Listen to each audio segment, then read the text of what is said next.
Hi అండి, నమస్తే. నేను కమల్ని.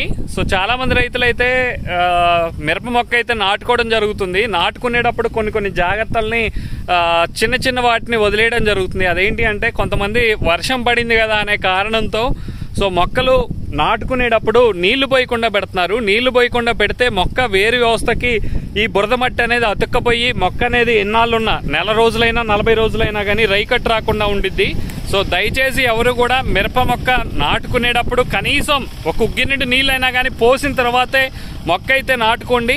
సో ఎప్పుడైతే బురద మట్టి వేరు వ్యవస్థకి అతక్కపోయి ఎండిపోయిందంటే ఆ మొక్క అనేది 40-50 రోజుల వరకు కూడా బతికిద్దా చనిపోదా, సో ఎన్నాళ్ళకి గ్రోత్ లేకపోవడం అనేది సమస్య అనేది అధికంగా ఉంటుంది. కాబట్టి ప్రతి రైతు కూడా మిరప మొక్క నాటుకునేటప్పుడు కనీసం ఎంత వర్షం పడినా ఎంత బురద ఉన్నా కనీసం ఒక చుక్క నీళ్ళు అనేది కంపల్సరీ పోయండి.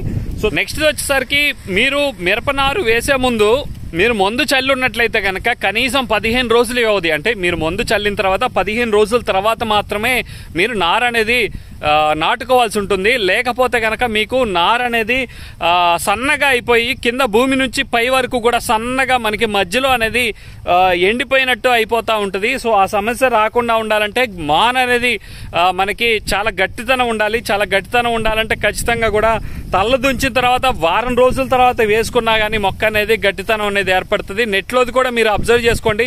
మొక్క అనేది సెన్సిటివ్గా ఉందంటే దయచేసి ఎవరు కూడా నారు వేయడానికి అయితే ప్రయత్నించొద్దు. సో అదైతే కనుక ప్రతి రైతు కూడా గమనించుకోండి.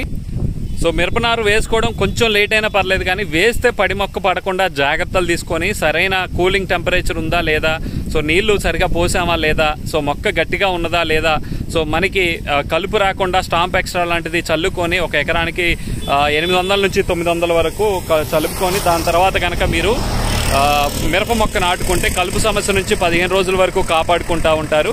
సో మీరు కాపర్ లాంటి నీళ్ళలో అయినా కానీ మీరు డ్రింక్సింగ్ చేసుకొని మొక్క నాటుకున్నా కానీ మీకు తెగుళ్ళు రాకుండా వేరుకుళ్ళు రాకుండా ఉండే అవకాశాలు అయితే కనుక ఖచ్చితంగా ఉంటుంది. సో ఇంకా మన ఛానల్ని సబ్స్క్రైబ్ చేస్తే ఇప్పుడే సబ్స్క్రైబ్ చేయండి. మీకు ఏ ఇన్ఫర్మేషన్ కావాలన్నా కానీ మీ డౌట్స్ ఉన్న ప్రకారం మనకైతే కనుక కామెంట్ చేయండి. మీకు మంచి కంటెంట్ అయితే కనుక అందించడం అయితే జరుగుతుంది. సో థ్యాంక్ యూ అండి, బాయ్. నీళ్ళు పోసేస్తున్నారా? నీళ్ళు పోయకపోతే మరి మొక్క వేరు వ్యవస్థ పోయి తొందరగా తేమ ఉంటుంది. తేమ వేరు, మీకు నీళ్ళు పోసేది వేరు. నీరు పోయకపోతే నెల రోజులకు కూడా రైకెట్ రాదు, ఇంతే ఉంటుంది. కొంచెం కనీసం ఒక ఉగ్గినడన్నా పోయాలి. ఇప్పుడు మీరు పీకిన వేరుందా, ఆ వేర్లకి అతకపోద్ది.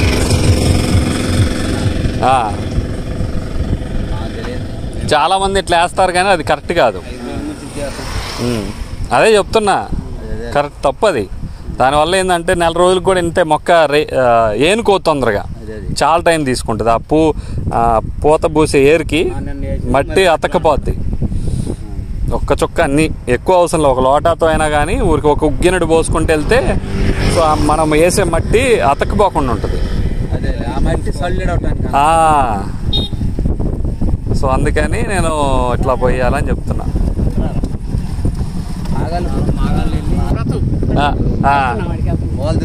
సత్తెనపల్లి నుంచి బండి మీద వచ్చారా? ఇటు వచ్చి ఇటు నందిగం మీదకి వెళ్ళిపోతారు, మళ్ళీ పడవే వేస్తారు. ఫంక్షన్ ఉంది. మీరు ఇప్పుడు ఇటు వెళ్ళి వస్తున్నారు? ఇప్పుడు పెరంచిపూలు గుడికి వెళ్ళేసి వస్తున్నారా?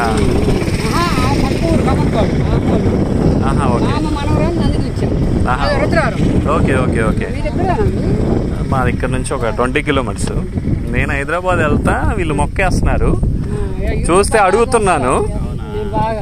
నమస్తే. కమల్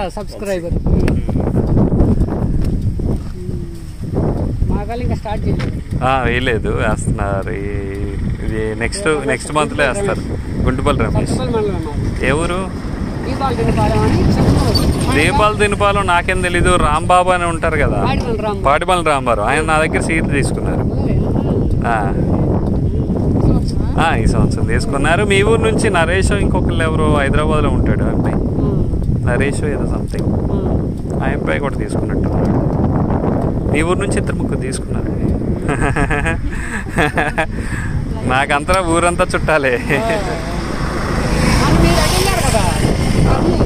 కర్నూలు వెళ్ళొచ్చు. ఇప్పుడు నేను హైదరాబాద్ వెళ్తున్నా. ఒక మామూలుగా ఇట్లా నీళ్లు పోయకుండా వేస్తున్నారు, వేయకూడదని చెప్పి వీడియో తీస్తున్నా. ఈలోపు మీరు వచ్చారు. కట్టిద్ది. ఇప్పుడు ఈ పైన ఇట్లా పోయిందంటే ఎన్నాళ్ళు ఉన్నా అట్లే. నేను ఇంకా నెక్స్ట్ వీక్లో వేస్తాం. కాకపోతే యూట్యూబ్లో ఎవరికి తెలియదు, ఎందుకంటే మన ఉండనండి, హైదరాబాద్లో ఉంటాను. నాన్నగారు ఉన్నారు కదా, నాన్న చూస్తారు.